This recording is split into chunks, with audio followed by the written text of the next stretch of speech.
Agora, o caso que você conheceu aqui no nosso Balanço Geral, que tem mais de 200 vítimas. Você é uma dessas vítimas?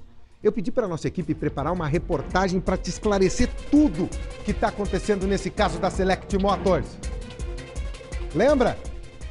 As vítimas foram reclamar, foram espancadas. Apanharam ali na frente. Você vai entender o funcionamento desse esquema de vendas e de revenda de carros da Select Motors, que deixou um prejuízo de 7 milhões de reais, segundo a polícia. 7 milhões de reais. O pessoal deixava o carro lá para vender e não recebia a grana. E eles também eram correspondentes bancários. Há vítimas que dizem, esse financiamento não fui eu que assinei. Eu não assinei a venda do meu carro. Você vai ver como a polícia detalha como esse dinheiro de um cliente era usado para cobrir dívidas com outro cliente. Um esquema de pirâmide. Um efeito bola de neve que terminou em golpe milionário. E os donos dizem o quê? É de surpreender. Segundo eles, erraram nas contas. Mas alguém erra uma conta de 7 milhões? Balance agora.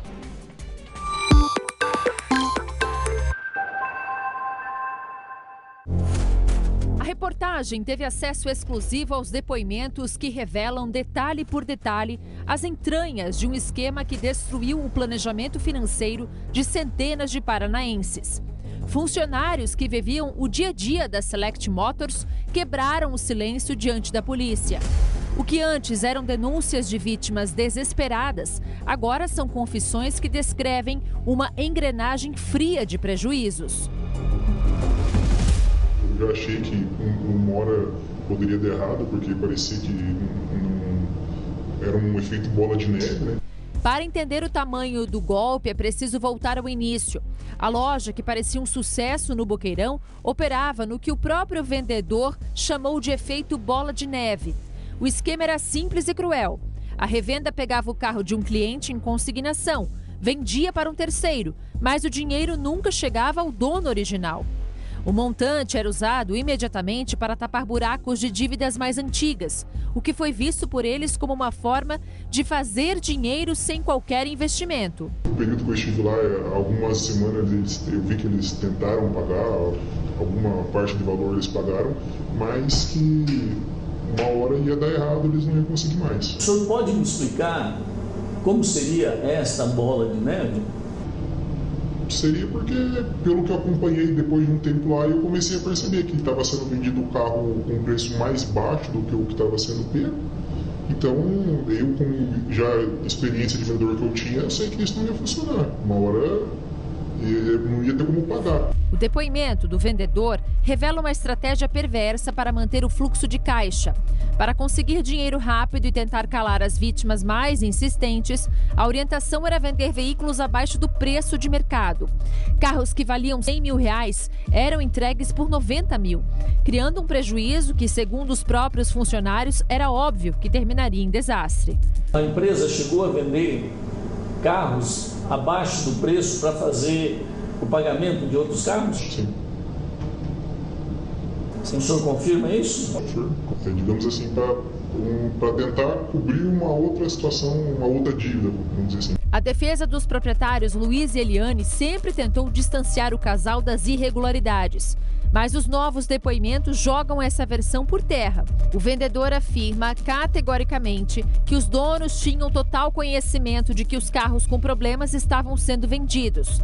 Mais do que isso, o vendedor garante que todo o dinheiro dessas negociações caía diretamente nas contas do casal ou da empresa e que ele mesmo saiu lesado em 30 mil reais. O acordo meu com ele foi receber uma porcentagem das vendas, né? Uma porcentagem do lucro bruto. Só que ainda saí de lá com ele me devendo praticamente 30 mil reais, que foi do que seria o meu salário no caso de 2 meses, né? Sim. E não recebi. Os patrões não economizavam. O depoimento confirma que, em plena crise, com as contas bloqueadas, os donos adquiriram veículos de altíssimo luxo, como Porsche e BMW. Uma ostentação exibida nas redes sociais com festas e viagens, enquanto famílias amargavam prejuízos superiores a 100 mil reais. Eles compraram A Z4 e a Porsche quase na mesma época, não fazia muito tempo que o Luiz tinha. Quando eu vi que tava demais, assim, os clientes estavam malucos. Teve uma cliente que foi na loja, ela me ameaçou no meio de todo mundo, num feirão que tava tendo na loja. Depois disso deu um estalo na minha cabeça. Falei, meu Deus, se o Luiz não paga as pessoas, vai sobrar pra mim, porque eu faço a linha de frente da loja. A audácia do esquema não tinha limites. Quando os bancos começaram a bloquear os acessos da Select Motors por suspeitas de fraude, eles buscaram ajuda externa. Essa mulher é dona de uma revenda em São José dos Pinhais e confessou ter emprestado o nome da empresa para que a Select continuasse realizando financiamentos e captando dinheiro. Foram pelo menos 20 contratos feitos dessa forma para burlar a justiça. É uma pessoa que eu confiava e ninguém nunca imaginou que, nem até eles lá, os funcionários lá, nunca imaginou que eles fossem dar esse golpe. Mas a história da Select Motors não é feita apenas de números, é feita de sangue e de medo. Quem perdia a paciência e ia até a loja cobrar o que era seu, muitas vezes era recebido com socos e ameaças. Imagens de câmeras de segurança que chocaram o público mostram o momento em que um cliente e seu pai idoso são agredidos brutalmente. Com as mãos no bolso, esse homem de jaqueta tenta agarrá-lo e começa a dar vários socos. O clima de terror foi o estopim para a interdição definitiva da loja pelo Procon e pela polícia. Agora já estamos em outra unidade, também da Select Motors, onde o Procon também fará a interdição, junto com o 7º Distrito Policial. A fuga do casal terminou em uma casa de luxo em Florianópolis, onde Luiz e Eliane foram presos em uma operação conjunta, com mais de 160 boletins de ocorrência e um prejuízo estimado em mais de 4 milhões de reais.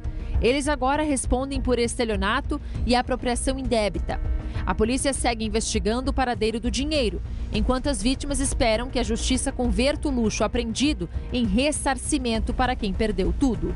Há claramente um dolo, uma intenção, uma vontade, um desejo de praticar o delito, a fraude do estelionato. Há também uma lavagem de dinheiro, um branqueamento de bens, uma lavagem de capital.